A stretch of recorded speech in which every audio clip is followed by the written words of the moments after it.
What's going on, everybody? Welcome back to Talkin Sports with Jake. Hope we're all doing well. So let's talk some baseball, and then we'll get into some Monday Night Football action from last night.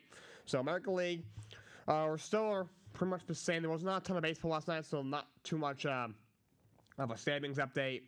You have Detroit and Kansas City still top for the last two spots. The 4 behind Baltimore, who's got the top spot.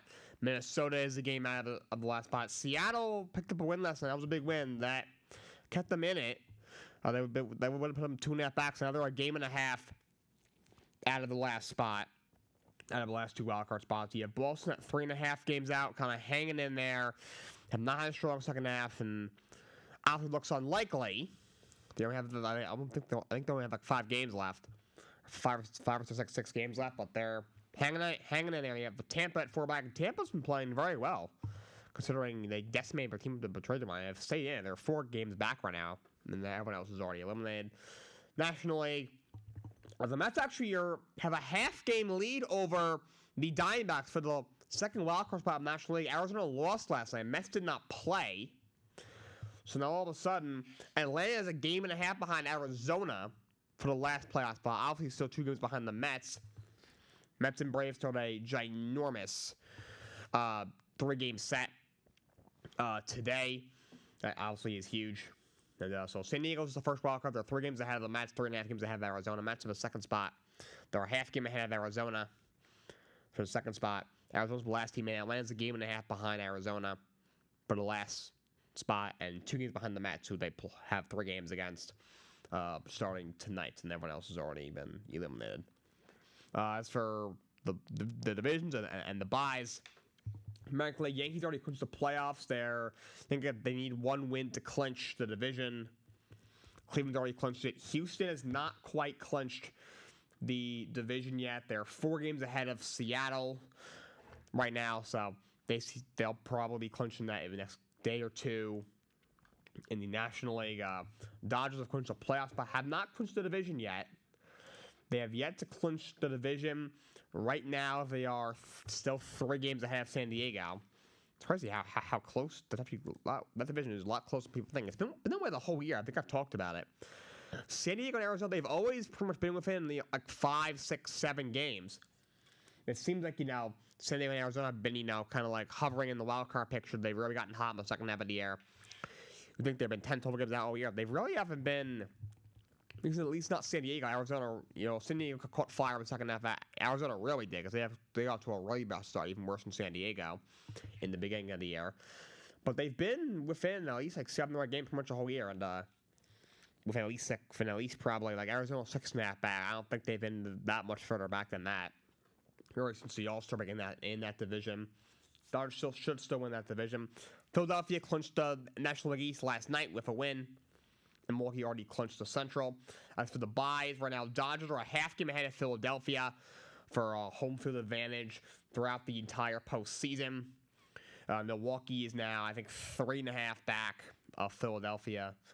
And then 4 back of the Dodgers for a bye, and then home field advantage throughout the entire playoffs. In the American League, the Yankees right now are, I think, 2.5 games or 3.5 games ahead of Cleveland for home field advantage throughout the entire American League playoffs. Houston is now 5 games behind Cleveland for a bye, so doesn't look like that's going to happen. A bye for the Houston Astros. And the Yankees right now are a game behind the Dodgers for home field advantage throughout the entire postseason. So those byes are important. You've seen a couple wildcard teams have some Cinderella runs the last couple of years with the new playoff format. The Phillies the last 2 years. 2 years ago they were in the World Series as a 6 seed with 86 wins. Last year I think they were the second wild card, and they went to the NLCS. Arizona last year 84 wins. Last team in went all the way to the World Series. So we've seen some Cinderella runs the last couple of years. We'll see if we see another one this year. Those byes are very, very important. Some other things around the baseball world. The Reds fired David Bell, their manager, in the midst of his, a week before the end of his 6th season. The Reds only made the playoffs for 1 time in Bell's 6 seasons at the helm. They had put out a whole press release yesterday. The GM, Nick Kroll, put out a whole thing and said it was just, it was philosophical differences was the reason for the change. The reason they are doing it now and not, literally next week when the after season ends is it gives them a head start on the manager search. A name that's been connected is Skip Schumacher. He's currently the Marlins manager in his second year there. He's expected to be let go. He's appeared to be on the hot seat in Miami last year. Was able to sneak into the playoffs. They got swept in the wild card round, obviously. Quiet off season. And then you trade Luis Arias in April, and it's been all downhill since then. They've had a brutal year, obviously, one of the worst teams in baseball this year. And I'm hearing he's probably going to get let go. Skip Schumacher may have played for them for the right at the end of his career as a player. I'm not sure if that has anything to do with it. I think he's a pretty decent manager. The team refused to spend money. He got into the playoffs last year, which has not happened very often. You have the 2 World Series trophies. I think, what was it, 02 and 04 or something? Or 01 or 03 or something. And then in the pandemic year, in 2020, they snuck in. Actually won a series, and then they got in last year as a wild card. And then they got swept in the wild card round. So they've only made the playoffs 4 times. They've only been in the league like 25, 27, maybe 30 years. They're obviously they're a newer team compared to, the rest of the league. But still, 4 playoff appearances, that's just not good. They're just definition of freaking poverty over there. They're terrible. And they brought in Kim Young, which was a groundbreaking hire, the first female general manager in MLB history. And she put together a solid product last year, and then they decided to move on. And look what happened. What the new GM is, just took Luis Arias, back-to-back batting titles, one of the best bat-to-ball hitters in the league. Oh yeah, let's just send him to San Diego for a bunch of prospects, and just for no reason whatsoever. So, Dave Bell's out. As for my guesses for other managers that are on the hot seat, kind of hard to say. I would have to think John Schneider in Toronto will be on the hot seat. I would have fired him after last year after you lose in the wild card round. They got swept in the wild card round. Haven't heard a whole lot. I think heading into the break, he was a little hotter. They haven't played horrible considering they blew up their team at the trade deadline after the break. That's something I could see possibly happening. The White Sox already made a change. He fired Pedro Grifol. By the way, they have lost 120 games. That is tied for the most losses by a team in the modern era. The Mets in 1962. Their first season as a team. That was the record. And so I think they have 6 games left. They're gonna lose. They're definitely gonna lose at least one. They'll probably lose at least 5 of them, if not all 6. Yeah, this is the worst team in the history of MLB. I won't say it's not close, but I think it's a decent enough margin to be like, wow. So they obviously already made a change. The Mariners made a change earlier in the year. Not even that long ago. It was probably like a month ago, maybe a little longer. They made a change. They let go of Scott Servais after 9 years. They promoted an interim manager. They're put a little bit better lately. Obviously, if they end up sneaking into the playoffs somehow, I don't think you would have to keep them at that point. But if they don't, we'll see what they do from there. Otherwise, the Pirates announced that they're bringing back Derek Shelton. From what I've heard, I think Dave Martinez should be coming back in Washington. I said Skip Schumacher I just mentioned. From what I've heard, is more likely than not going to be out in Miami after 2 years. Colorado, I think it would make sense to move on from Bud Black. Not that it's all his fault, but I just think that they just need a complete overhaul, just everything over there. That being said, he's very well liked in that clubhouse. Also, I'm not going to sit up here and blame him. That roster is just dreadful year in and year out. The Rockies are maybe the most relevant sports team in the world. I've said that before on my show. They are just dreadful. So, those be my guesses, but it's hard to say for sure. And we had a little bit of an odd story a few days ago. So, Washington Nationals All-Star shortstop C.J. Abrams was sent down to the minor leagues. Might seem a little odd, considering he was an all-star this year. Very good year for a guy who's a top prospect with the Padres. They got him in the Juan Soto trade a couple of years ago. Had a very good year, was an all-star. He showed in the second half hit. Upon getting set down, he was hitting 203 with an OPS of like 570, so he's had a rough second half. But overall, was an all-star, has had a really good year, has a very bright future. Appears to be the shortstop of the future for the Washington Nationals. You set him down, and it's in them to Class A. Literally as the minor league season was ending. The minor league season actually ended on Sunday, I think. So very, very odd. But it came up that he was not gambling, but he was at the casino until 8 a.m. when they had a game at 1:20 in the afternoon. Wow. The Mets broadcast. Keith Fernandez said, 4 a.m. I can see, 8 I cannot. And then Ron Darwin says, comes from someone from experience, because 1986, the Mets were a bit of a wild group, and they would do that, obviously. Times have changed. That was 40 years ago. But, that is just, like, what are you doing? 8 in the morning? Wow. 8 in the morning. There are people most people are, it's not most, but a lot of people are already at work by 8 in the morning, and you're just getting home from the night before. Maybe if they had a game at 7 o'clock, and you're getting to the ballpark at like noon, maybe, okay, you go home and sleep for 3 hours, and then you head to the ballpark. Even then, it's bad. But the game is at 1 o'clock in the afternoon. What are you doing? Oh, my God. What an idiot. And, like, the minor league season is over, so they basically just sent them home. Just get out. Like, don't even go down to AAA. And, I don't know. I mean, he hasn't played well. Maybe, you happen to have something wrong with your swing. Fix it over the next week. Think about what you did and come back. The minor league season is over, and this isn't the Class A when the season is over. They basically just sent them home. So I don't know if he's going to be called back up before the end of the year. I mean, they only have 5 or 6 games left. I mean, there isn't a whole lot of baseball to play. They've been eliminated for a while, for at least a week and a half at this point from playoff contention. There's nothing really left to play for. I think they have 6 games left. They're 69-87, third worst mark in the National League. So, but yeah, that was a wild sort that came out. I think until 8 o'clock in the morning. That is just wild. Let's talk some Monday Night Football from last night. Of course, we had the doubleheader.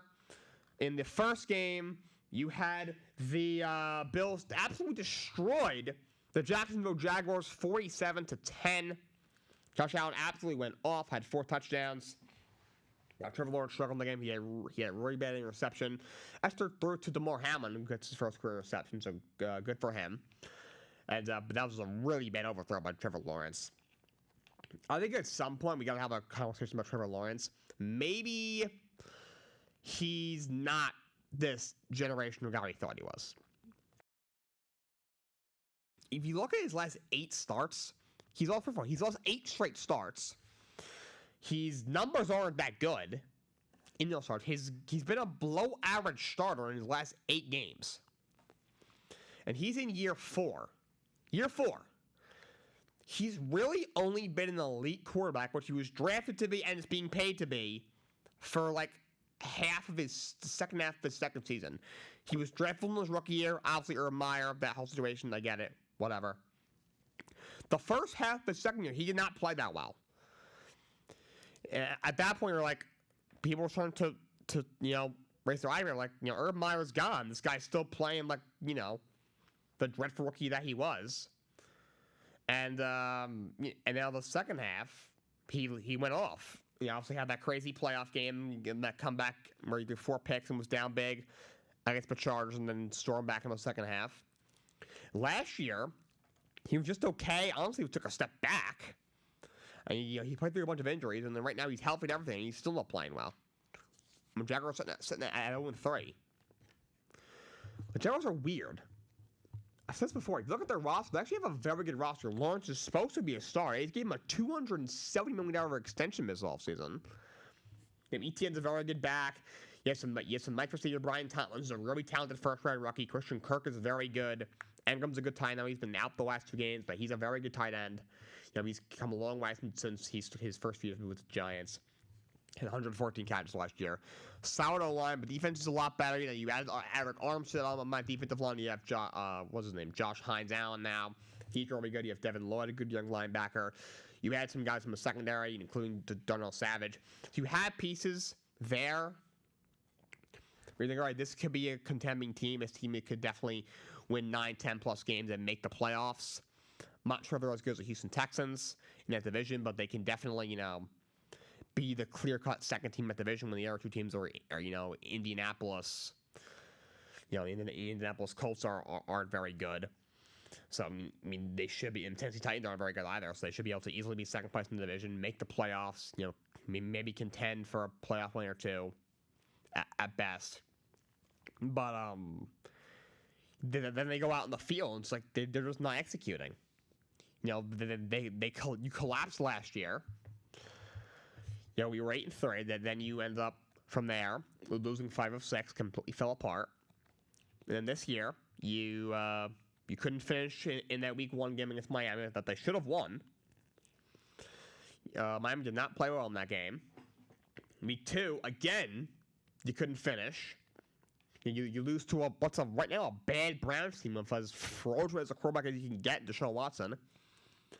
And then you just get the floor up to with the Bills. The Bills are a good team. They're playing very well to start the season. Josh Allen's an amazing quarterback. We get all that. But just in prime time,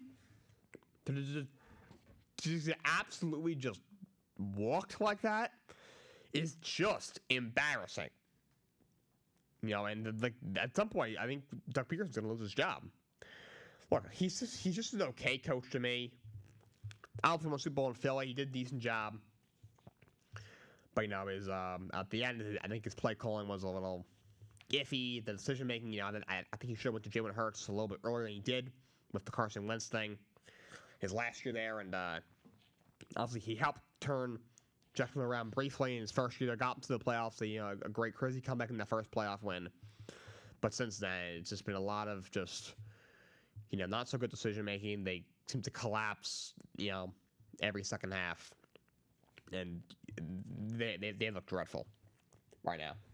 And the Commanders took the Bengals 38-33. Jane Daniels looked absolutely phenomenal. Terry McLaurin had a really nice game for them. And the Commanders are at 2-1. The Bengals are 0-3. So a lot of people are saying this tonight about Joe Burrow.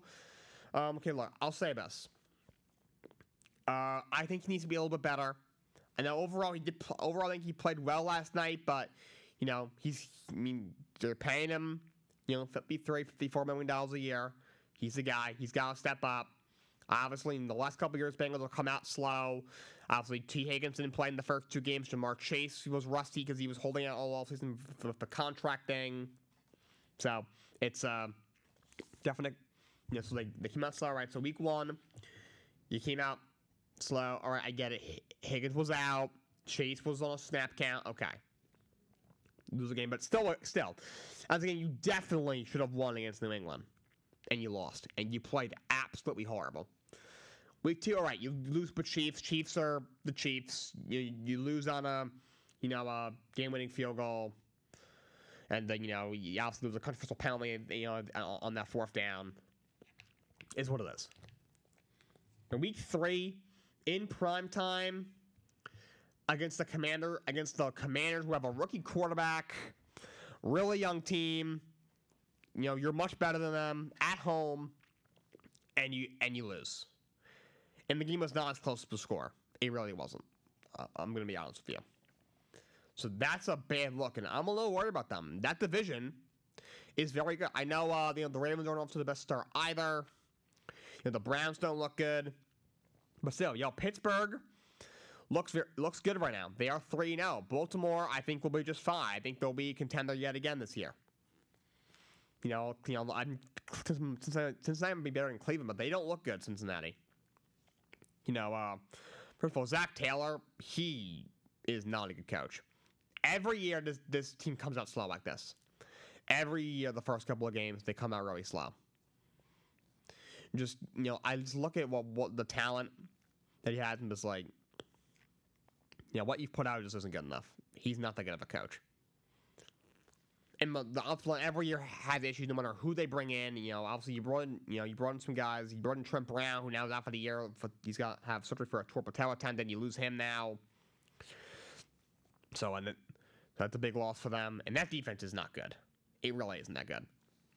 Yeah, I knew they would regress a little bit. It wasn't great last year either, especially in that secondary. But now you lose your top cover corner in Chidobe Awuzie. You lose DJ Reader up front. And it was only a matter of time. I know you got the guy Cambritt Taylor, whatever his name is, who's looked pretty good this year. But you brought back Von Bell, which is okay. But even so, he never great year last year in Carolina anyway. So I'm starting to be very concerned with the Bengals because this isn't the same team. They don't have a Pro Bowl running back in Joe Mixon anymore.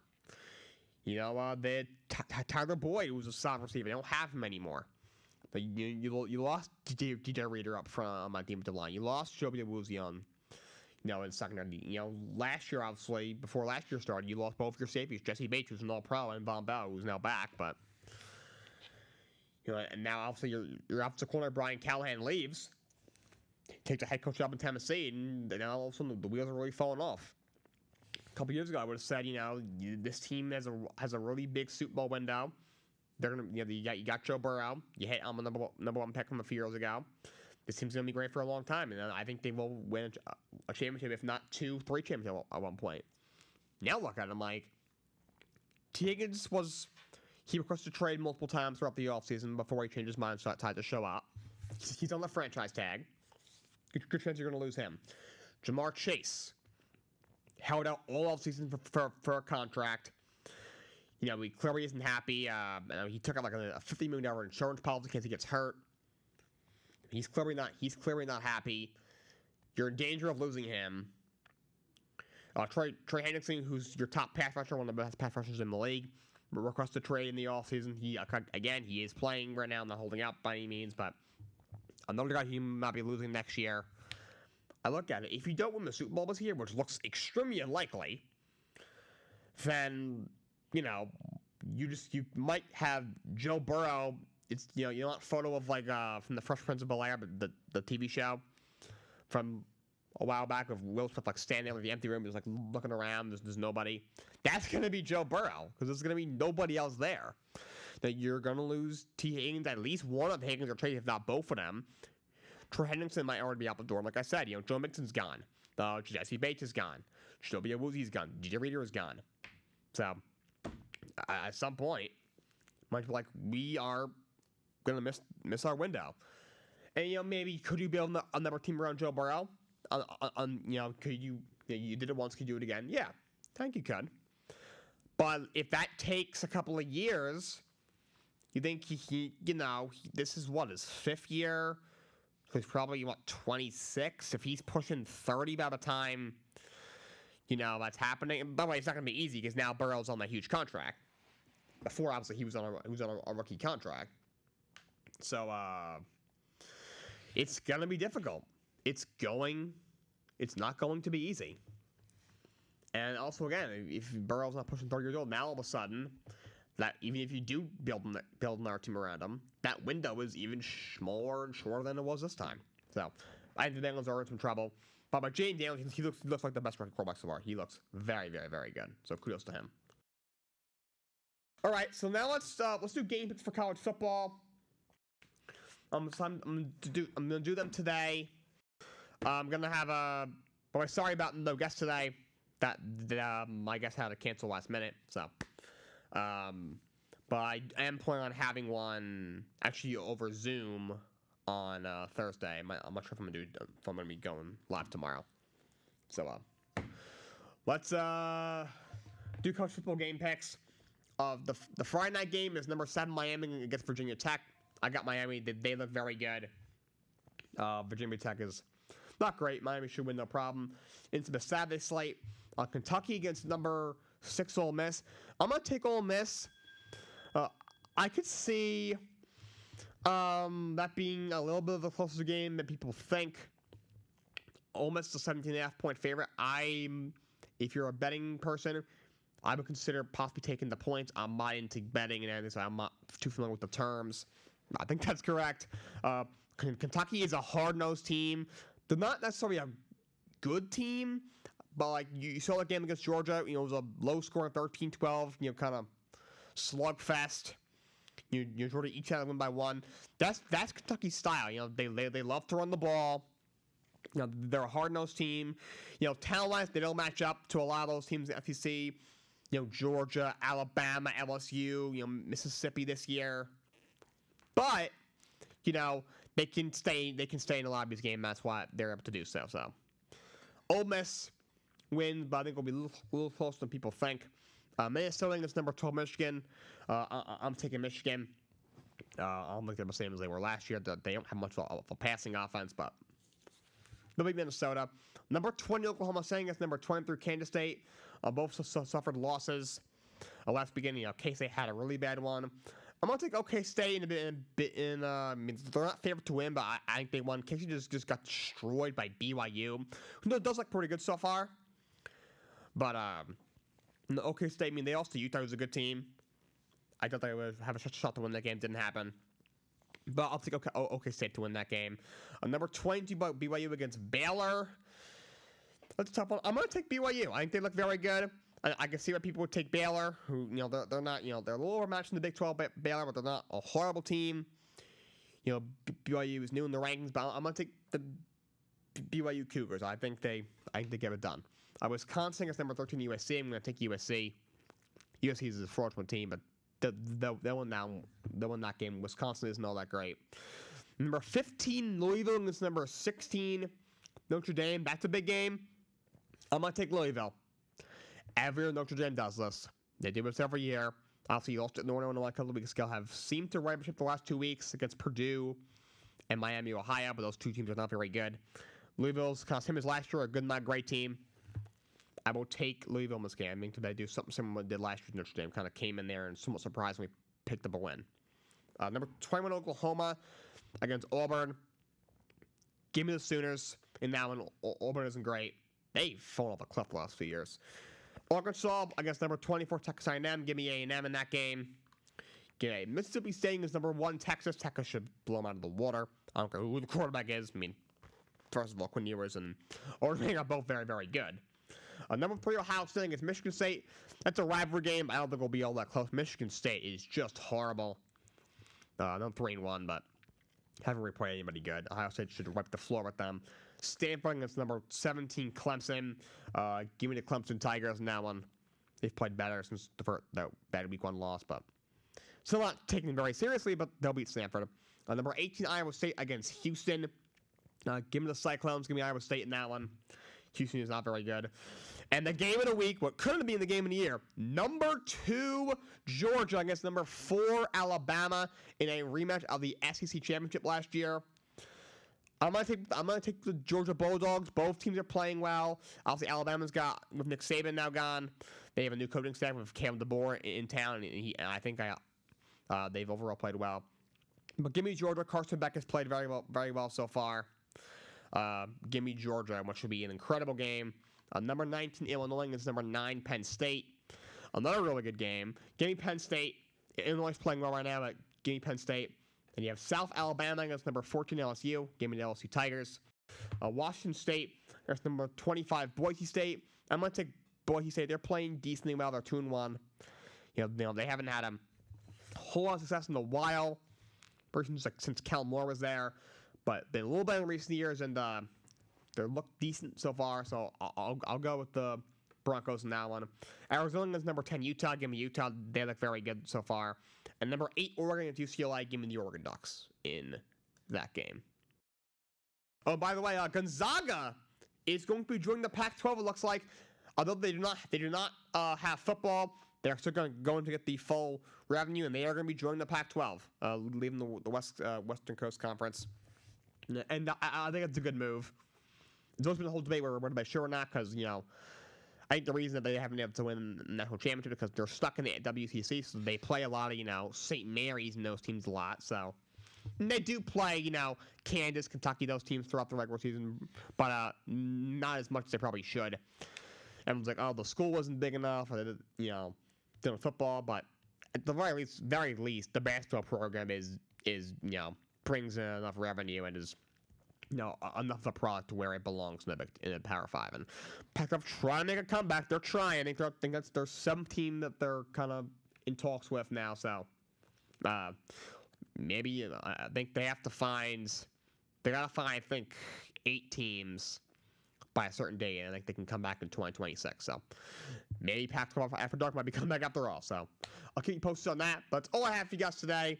Until next time, so long. Have a great day.